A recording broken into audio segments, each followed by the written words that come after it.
গুছিয়ে কথা বলতে পারা খুব গুরুত্বপূর্ণ একটা স্কিল। দুইটা মানুষ একই কথা আপনাকে বলবে, কিন্তু একজন ন্যাচারাল পজ রেখে একটু আস্তে ধীরে একটু বুঝায় আপনাকে ওই কথাটা বলবে, ভার্সেস আরেকজন মানুষ একদম হজবরল স্টাইলে আপনার মাথার মধ্যে ঢুকেছে নাকি ঢুকেছে না এই বিষয়ে খুব একটা তোয়াক্কা না করে একই কথা আপনাকে বলে যাবে। দিন শেষে আপনি দেখবেন শুধু যে আপনি একজনের কথা বুঝেছেন এবং আরেকজনের কথা বোঝেন নাই তা না, একজনের কথা আপনার উপরে ইম্প্যাক্ট ফেলেছে, একজনের অথরিটি আপনার স্কেলে বেড়েছে, ইভেন আপনিও রিয়ালাইজ করেন নাই এটা যে উনার অথরিটিটা যে আপনার স্কেলে বেড়েছে, ভার্সেস আরেকজনের আসলে অত বাড়ে নাই। ওই দুইটা মানুষও হয়তো স্পেসিফিক্যালি রিয়ালাইজ করে না যে এই ব্যাপারটা শুধুমাত্র এই জন্যই হয়েছে কারণ একজন গুছায় একটা কথা আপনাকে বলতে পারছে ভার্সেস আরেকজন পারে নাই। এখন এখানে আরেকটা ব্যাপারও সত্য যে গুছিয়ে কথা বলা মানে কিন্তু এটা না যে আমি বিটিভির খবর পড়ার মতো করে একদম আপনার চোখের দিকে তাকায় এবং খুব সুন্দর প্রমিত বাংলা উচ্চারণে একটা জিনিস আপনাকে বুঝায় যাব। এরকম যদি হইতো তাহলে বিটিভিতে যারা খবর পড়ে তারা বিশাল বিশাল অথরিটি হইতো, বিশাল বিশাল ইনফ্লুয়েন্সার হইতো, তাদের কথা মানুষ পাগলের মতো শুনতো। তা কিন্তু হয় না। তার মানে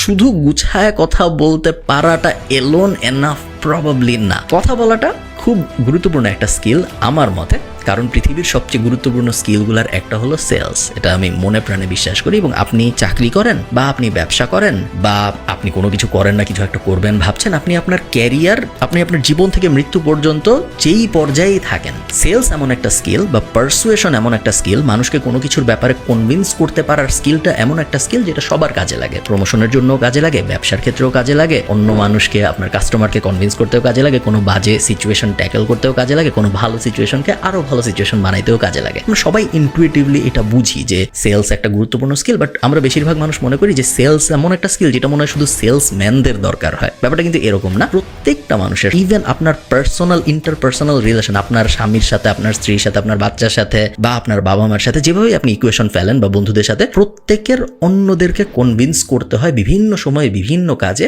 এবং যার সেলস স্কিল ভালো সে বেশিরভাগ সময়ই আসলে এই কনভিন্স করার ছোট ছোট ছোট ছোট জীবনের যে অনেক ব্যাটল হয় এই ব্যাটলগুলাই জিতে। আজকের এই ভিডিওতে আমি আপনাদের কিছু সুন্দর করে কথা বলার স্ট্র্যাটেজি এবং হ্যাক শেয়ার করব, এগুলো আমার জীবনে অনেক কাজে এসেছে। লাস্টেরটা আমার ধারণা আপনাদের কেউ কখনো বলে নাই, সো ওটা তো শুনবেনই, বাট প্রত্যেকটা হ্যাকই আমার ধারণা আপনাদের কোনো না কোনো পর্যায়ে কাজে লাগবে। চলুন শুরু করা যায়। আপনারা হয়তো দেখছেন যে আমি যখন কথা বলি কখনো কখনো আমি এরকম নিচের দিকে তাকায় কথা বলি। এখন কিন্তু আমি আপনাদের দিকে তাকিয়ে নাই, আমি নিচের দিকে তাকায় আছি। এবং আপনারা হয়তো ভাবতেছেন আমি কিছু পরে কথা বলতেছি, আসলে ব্যাপারটা ওরকম না। আমার হাতে একটা জিনিস ধরা, যেটা হলো একটা লেন্স ক্যাপ, ক্যামেরার লেন্সে এই ক্যাপটা থাকে যাতে লেন্সের ক্ষতি না হয়। এবং ওই ক্যাপটা আমি খুলি সবসময় ভিডিও রেকর্ড করার সময়, এবং তারপর বেশিরভাগ সময় ওটা হাতে ধরে থাকি। সবসময় আপনারা দেখবেন যখন আমি কোনো ভিডিওতে কথা বলছি আমার হাতে বেশিরভাগ সময় কিছু না কিছু ধরা থাকে, কারণ কোনো কিছু হাতে ধরা না থাকলে আমার কেমন জানি কথা বলতে খুব আনকমফোর্টেবল লাগে। আপনি আজকে যখন সকালবেলা ঘুম থেকে উঠেছেন আপনার মাথায় অনেক প্রশ্ন আসছে, বাট আপনার মাথায় এই প্রশ্নটা আসে নাই যে খালিদ ফারহানের হাতের মধ্যে কি থাকে কথা বলার সময়, এটা আমার আজকে জানতে হবে। এই ইনফরমেশনটা আমি আপনাকে মাত্র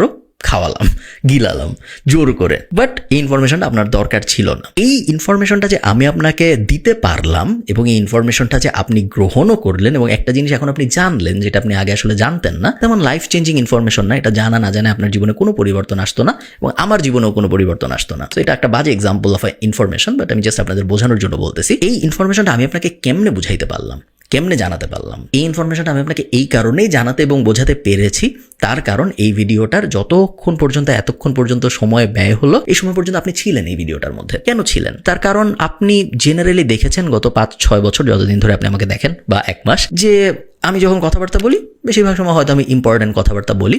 সো আমার একটা অথরিটি আপনার মাথার মধ্যে বিল্ড হয়ে গেছে যে উনি যখন কথা বলে উনি সাধারণত এই বিষয়ে কথা বলে, এবং ওনার কথা যদি আমি শুনি তাহলে মনে হয় আমার টাইম লস হবে না, যেই কারণে আমি ওনার কথা এই মুহূর্তে শুনতেছি, বা অ্যাটলিস্ট অন্য কোনো কিছু না হইলে আমি একটা এন্টারটেইনমেন্ট ভ্যালু পাবো, যে ভ্যালুর জন্য আমি ওনার কথা এই পর্যন্ত শুনতেছি বা এই টাইম ডিউরেশন পর্যন্ত শুনছি। এই অথরিটি বিলটা কিন্তু আপনি নিজে করেন নাই, বা আমি আপনাকে বলি নাই যে এখন থেকে কিন্তু আমার কথা মনোযোগ দিয়ে শুনবেন কারণ আমি কিন্তু খুব বড় মানুষ, এরকম কিছু কিন্তু আমিও বলি নাই, আপনি নিজেও কখনো ভাবেন নাই, বাট আপনি শুনতেছেন এবং আমি বলতেছি। এটাই সুন্দর করে কথা বলতে পারার বা কোনো একটা কিছু বলে বোঝাতে পারার পাওয়ার, ন্যাচারাল অথরিটি বিল্ডিং। এই ব্যাপারটা আমি চাই আপনারা মাথায় রাখেন। প্রথম যে হ্যাক সুন্দর করে কথা বলার বা কোনো কিছু বোঝাতে পারার, সেটা হলো আপনার নিজের জীবনে আপনার কাজ করতে হবে নিজের কনফিডেন্স বাড়ানোর উপরে। একজন আন্ডার কনফিডেন্ট এবং একজন প্রপারলি কনফিডেন্ট মানুষের মধ্যে কথা বলার যে বিস্তর ফারাক, এটা শুধুমাত্র আপনি যদি ট্রুলি একজন আন্ডার কনফিডেন্ট মানুষের সাথে এবং একজন প্রপারলি কনফিডেন্ট মানুষের সাথে কথা বলেন, তাইলেই আপনি ধরতে পারবেন যে কি বিস্তর ফারাক। আপনি নিজের জীবন একটু চিন্তা করেন, জীবনের অনেক সময় আপনি কিন্তু অনেক বিপদে পড়ছেন। বিপদ হতে পারে পরীক্ষার রেজাল্ট নিয়ে, বিপদ হতে পারে চাকরিতে, বিভিন্ন সময় আপনি কিন্তু জীবনে এমন এমন বিপদে পড়ছেন যে বিপদগুলো নিয়ে আপনি ঠিক শিওর ছিলেন না কি করা উচিত। ওই সময় আপনি দেখবেন অনেকের ঠান্ডা লাগে, অনেকে ন্যাচারালি কাঁপতে থাকে, অনেকের গলার স্বর কাঁপা শুরু হয়, অনেক ন্যাচারাল ভ্যারিয়েশন আসে। অ্যাংজাইটি ডিল করার জন্য বিভিন্ন মানুষ বিভিন্নভাবে এটাকে ডিল করে। ওই সময়গুলো আপনি ছিলেন আন্ডার কনফিডেন্ট। ওই সময়গুলো যদি আপনার সাথে কেউ কথা বলতো, আপনি যাই বলতেন আপনি তাদের আসলে কনভিন্স করতে পারতেন না, কারণ তারা আপনার ওই টোনটা থেকে বুঝে যেত সামথিং ইজ রং এবং তারা কনভিন্স হইতো না। অন দ্য আদার হ্যান্ড, আপনার জীবনে এরকম একটা দুইটা মোমেন্ট ছিল যে সময় আপনি অনেক কনফিডেন্ট ছিলেন। খুব বড় কোনো মোমেন্ট হতে হবে না, হয়তো আপনি ক্রিকেট খেলতেছিলেন আপনার গলিতে বা মাঠে, খুব ভালো একটা ইনিংস খেলছেন বা আপনি 4টা উইকেট নিছেন। ওই দিন কিন্তু আপনার কনফিডেন্স একটু অন্যরকম ছিল এবং ওই কনফিডেন্সের কারণে ওই দিন আপনি একটু অন্যরকম বিহেভ করছেন এবং আপনি যা যা বলছেন মানুষজন আপনার আশপাশে কিন্তু একটু বেশি শুনছে আপনার ওই কথাটা। অনেক আহামরি কিছু বলেছেন এরকম না, বাট যাই আপনি বলছেন মানুষ একটু বেশি শুনছে। তো আমাদের কনফিডেন্স আমাদের কথা বলার এবিলিটিতে যেই পরিমাণ প্রভাব ফেলে, এই পরিমাণ প্রভাব বা ইম্প্যাক্ট অন্য কোনো কিছু আমাদের কথা বলার উপরে ফেলে না। আপনার কনফিডেন্স আপনার অবশ্যই গ্রো করতে হবে এবং এটা আপনি যদি তরুণ হয়ে থাকেন, বয়স্ক হয়ে থাকেন, ডাজন্ট রিয়েলি ম্যাটার, যেই বয়সেরই আপনি হন, কনফিডেন্স বাড়ানোর বা কনফিডেন্স ইমপ্রুভ করার কোনো লিমিটেশন নেই বা কোনো বয়স নেই এবং কোনো শেষও নেই। যতই আপনি কনফিডেন্স বাড়াতে পারেন আপনার, তত আসলে ভালো। কনফিডেন্স প্রাইমারিলি দুইটা জিনিস থেকে বাড়ে, 3টা জিনিস অ্যাকচুয়ালি। 1 নম্বর হলো স্কিল, 2 নম্বর হলো নলেজ এবং 3 নম্বর হলো মানি। এই 3টা জিনিস মূলত আপনাকে আপনার জীবনে কনফিডেন্স দিবে। হয় আপনার অনেক স্কিল থাকতে হবে, অথবা আপনার অনেক নলেজ থাকতে হবে, অথবা আপনার অনেক টাকা থাকতে হবে। সাধারণত যাদের অনেক স্কিল থাকে, যাদের অনেক নলেজ থাকে, তাদের অনেক টাকাও থাকে। খুব জ্ঞানী বাট গরিব এরকম মানুষ খুব বেশি দেখা যায় না, খুব স্কিলড বাট খুব গরিব এরকম মানুষও বেশি দেখা যায় না। সো এই 3টা জিনিসের উপরে যদি আপনি কাজ করেন, টাকাটা তো একটা বাই প্রোডাক্ট, সো শুধুমাত্র স্কিল এবং নলেজের উপর যদি আপনি কাজ করেন, আপনি দেখবেন আপনার ন্যাচারাল কনফিডেন্স আস্তে আস্তে বাড়বে, যেটা আপনাকে একটা ভালো স্পিকার বানাবে। সেকেন্ড পয়েন্ট হলো রিড অ্যান্ড রিড। পড়ার কোনো শেষ নাই এবং যত কম একাডেমিক বই পড়ে, যত বেশি নন একাডেমিক বই আপনি পড়তে পারেন, তত আসলে আপনার জীবনের জন্য ভালো। এটা একটু আইরনিক, ছোটবেলায় আমাকে এই জিনিস কেউ কখনো বলবে না, আপনাকেও ছোটবেলায় এই জিনিস কেউ কখনো বলবে না, কারণ আমরা সবাই একটা স্কুলিং প্রসেসের মধ্যে দিয়ে যাই, একটা আননেসেসারি অদ্ভুত একটা কম্পিটিশনের মধ্যে দিয়ে আমরা যাই, যেখানে একজন স্কুলে ফার্স্ট হয়, একজন সেকেন্ড হয়, একজন 10th হয়, যেটা আসলে কোনো মানে নেই। ওই কম্পিটিশনের পুরো জীবনে কোনো ভ্যালু নেই। ওই কম্পিটিশনটায় বাঁচার জন্য আমরা আমাদের বাচ্চা কাচ্চা যারা আছে, তরুণ বয়স্ক মানুষজন যারা আছে, বা ইভেন ইউনিভার্সিটিতেও আমি এটা হতে দেখছি, তারা একাডেমিক বইয়ের বাইরে খুব বেশি যায় না। এটা যে কত বড় একটা ভুল, এটা আপনি জীবনে কখনোই রিয়েলাইজ করবেন না যদি না আপনাকে কেউ এটা একদম হাতে ধরায় দেখায় দেয়। তো আমি হাইলি রেকমেন্ড করবো আপনাদের একাডেমিক বইয়ের বাইরে যে অন্যান্য বই পড়তে।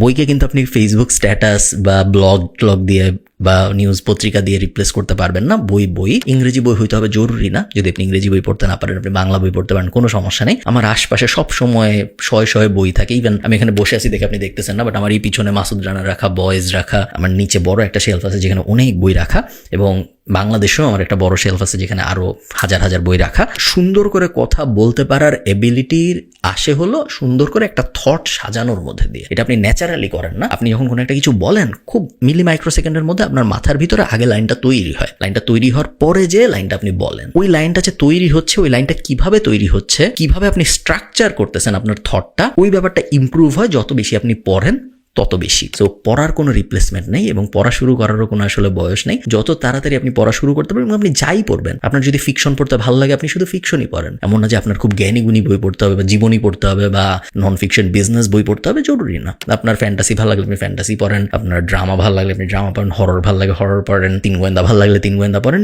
কোন বই পড়তেছেন এটা খুব একটা জরুরি না। জরুরি হলো পড়া, যাতে করে আপনার মাথার মধ্যে ওই সিকোয়েন্সিং এর পার্টটা ইমপ্রুভ করে। থার্ড, এই জিনিসটাও আসলে কতজন মানুষ আপনাদের বলে আমি ঠিক শিওর না, বাট প্রোনাউন্সিয়েশন ইজ ইম্পর্ট্যান্ট। আপনি ন্যাচারালি কথা বলবেন, এতে কোনো সমস্যা নেই। যারা আপনাকে বলে যে তুমি বাংলার সাথে ইংরেজি মিশায়া কথা বলতেছো কেন, বা তুমি ইংরেজির সাথে বাংলা মিশায়া কথা বলতেছো কেন, তুমি তো গুরু চণ্ডালী দোষ করতেছো, সাধু এবং চলিত ভাষা মিশায়া, তাদেরকে আপনি বলবেন যে তারা কি বলতেছে এটা আসলে খুব একটা গুরুত্বপূর্ণ ব্যাপার না, কারণ আমরা ন্যাচারালি এভাবেই কথা বলি। এই যে আমরা ন্যাচারালি এভাবে কথা বলি, এই লাইনটা আমি বললাম, এর মধ্যে ন্যাচারালি ওয়ার্ডটা ইংরেজি, বাট এই ওয়ার্ডটা কিন্তু শুনতে স্বাভাবিক লাগতেছে। তার কারণ আমরা বাংলাদেশিরা এভাবেই কথা বলি, আমরা আরবান বাংলাদেশি যাদের বলি আমরা এভাবেই কথা বলি। আপনি কোন ডায়ালেক্টে কথা বলতেছেন, আপনি কোন টোনে টিউনে কথা বলতেছেন, এর থেকেও গুরুত্বপূর্ণ ব্যাপার হলো আপনার প্রোনাউন্সিয়েশন ঠিক আছে নাকি। তো এটার মানে আবার এই না যে সাই ফুডসে গেলে বা বিভিন্ন ইংলিশ পেজে যে আপনারা দেখবেন আপনাদের শিখায় যে ব্রিটিশ টোনে অ্যাকসেন্টে কথা বলতে হবে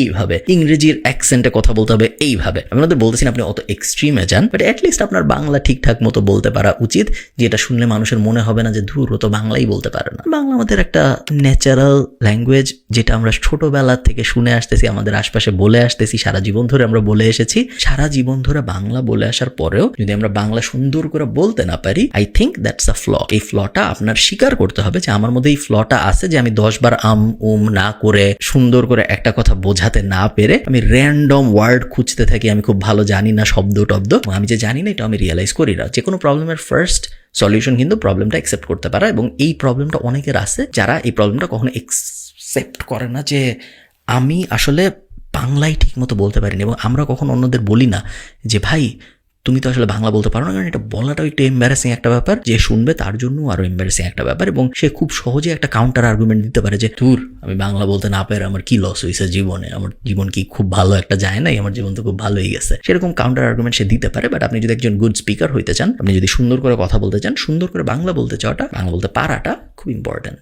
আচ্ছা, লাস্ট পয়েন্টে যাওয়ার আগে আমি আরেকটা ব্যাপার বলে রাখি, যদি আপনার কথাবার্তায় সাবস্টেন্স কম থাকে তাহলে আপনার উচিত কম কথা বলা। এইটা এমন একটা জিনিস যেটা আপনাকে অথরিটি বিল্ড করতে হেল্প করবে over a longer period of time. একটা অথরিটি মেজারমেন্টের, একজন মানুষের অথরিটি বলতে আমি আসলে বোঝাচ্ছি একজন মানুষ আপনার কথাটাকে কত ভ্যালু দেয়। হতে পারে আপনার বন্ধু বান্ধব, হতে পারে আপনার আত্মীয় স্বজন, হতে পারে আপনার বাপ মা বা আপনার সন্তান বা আপনার হাজব্যান্ড বা আপনার ওয়াইফ। রিলেশনশিপের স্পেকট্রামে যারা যারা আছে সবাই এটা হতে পারে, বা আপনি যদি কন্টেন্ট ক্রিয়েটর হন তাহলে সাধারণ মানুষ যারা আপনার ভিডিও দেখে বা আপনার ব্লগ পড়ে। আপনার কথাকে মানুষ কত ভ্যালু দেয়, এটার ফ্যান্সি টার্মটা হলো অথরিটি। আপনার অথরিটি কতটুকু মানুষের মনের ভিতরে, মানুষের ব্রেইনের ভিতরে। এই অথরিটি মেজারমেন্টের একটা উপায় হলো উইজডম পার মিনিট। প্রত্যেক মিনিট আপনার কথা শোনার কারণে মানুষ কি কি শিখলো, মানুষ কি কি জানলো, যেটা মানুষ আগে জানতো না বা আগে শিখিনি বা আগে জানলে শিখলো, আবার একটু রিসার্ফেস হয়েছে। উইজডম পার মিনিট আপনি যত বাড়াইতে পারেন, সোজা বাংলায় আমরা বললে প্রতি মিনিটে আপনি যত বেশি জ্ঞান দিতে পারেন, তত আসলে আপনার অথরিটি মানুষের মনের মধ্যে, মানুষের ব্রেনের মধ্যে বাড়তে থাকে। সো এখানে একটা টুইস্ট আছে, কিন্তু প্রতি মিনিটে যদি আপনার অনেক জ্ঞান দিতে হয় এবং অন্যান্যদের থেকে প্রতি মিনিটে আপনি যদি আরো বেশি জ্ঞান দিতে চান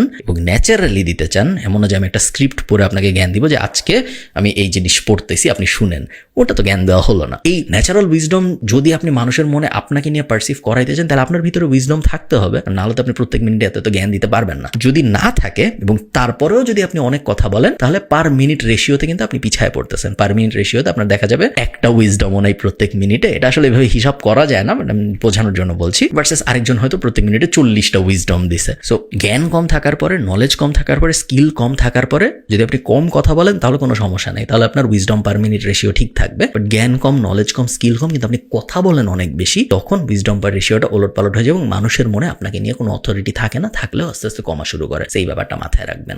লাস্ট, একটা গল্প বলার একটা প্রপার স্ট্র্যাটেজি আছে এবং একটা গল্প বলার একটা স্ট্রাকচার আছে। এই স্ট্রাকচারটা যদি আপনি মনের মধ্যে ফলো করতে পারেন, কোনো একটা কিছু যখন আপনি বলতেছেন, কোনো একটা কিছু যখন আপনি গুছায় বলার চেষ্টা করছেন, এই স্ট্রাকচারটা যদি আপনি আপনার মাথার মধ্যে রাখেন, আপনি সবসময় দেখবেন আপনার গল্পটা বা আপনার কথাটা অন্যান্য যে কোনো মানুষের কথার থেকে অনেক বেশি সুন্দর শোনাবে। একটা ক্যারেক্টারের কোনো একটা প্রবলেম থাকে, এরপরে একটা গাইড আসে, সেই গাইডটা এসে একটা প্ল্যান দেয় এবং এই গাইডটা বলে যে এই প্ল্যানটা সাকসেসফুলি করতে পারলে কি লাভ হবে এবং এই প্ল্যানটা যদি সাকসেসফুলি করতে না পারি তাহলে কি ক্ষতি হবে। এবং তারপরে এই গাইডটা বলে যে যাও এবার তুমি তোমার দুনিয়া উদ্ধারের কাজকর্ম শুরু করো এবং ইভেনচুয়ালি রেজাল্ট আসে। এই যে 7টা স্টেপ আমি বললাম, এই 7টা স্টেপ হলো steps of a good story in this particular order. এই 7টা স্টেপ যদি আপনি মনে রাখেন এবং আপনি যখনই কোনো একটা গল্প বলবেন, এটা নিয়ে খুব ফেমাস বই আছে যে একটা গল্পের স্ট্রাকচার কিরকম হবে, স্টোরির ফরম্যাটিং কিরকম হয়, এটা নিয়ে অনেক বই আছে। বইয়ের মূল প্রতিপাদ্য বিষয় এটাই যে এই 7টা ফরম্যাটের স্টেপ যদি আপনি এক্স্যাক্টলি এই ফরম্যাটে ফলো করতে পারেন, সেই ক্ষেত্রে আপনি সবসময় অন্যান্য মানুষদের থেকে অনেক ভালো স্টোরি বলতে পারবেন, কারণ প্রত্যেকটা স্টোরির আর্ক এটাই। এটা স্ট্যান্ডার্ড ইউনিভার্সাল স্টোরি ফরম্যাট বলা হয়। এই স্টোরি ফরম্যাটে সাজায় আপনি যাই বলবেন, মানুষের কাছে মনে হবে যে সে অনেক সুন্দর একটা রোলার কোস্টারের ভিতর দিয়ে গেছে এবং সে খুব ইন্টারেস্টিং একটা জিনিস শুনছে, যদিও বা অনেক সময় সে যা শুনতেছে তা হয়তো খুব বেশি একটা ব্যাপার। আমি যে আপনারা এই ফরম্যাটটা মনে রাখেন, এই ফরম্যাটটা খুব বেশি মানুষ বলবে না, কারণ স্টোরি বানানো বা গল্প বানানো নিয়ে তো আসলে খুব বেশি কথাবার্তা হয় না। এইটাই আমার মতে, আমি এই জিনিসগুলোই শিখছি। আমি যে খুব ভালো কথা বলতে পারি এরকম ব্যাপারটা না, আমি নিজেও শিখতেছি এবং আমি চাই আমার সাথে সাথে আপনারাও শিখেন। তো আমার নিজের কথা বলার জার্নিতে এই স্টেপগুলো খুব বেশি হেল্প করেছে আমাকে। ভালো থাকেন সবাই, সবার সাথে আমার দেখা হবে পরের কোনো একটা ভিডিওতে। টাটা।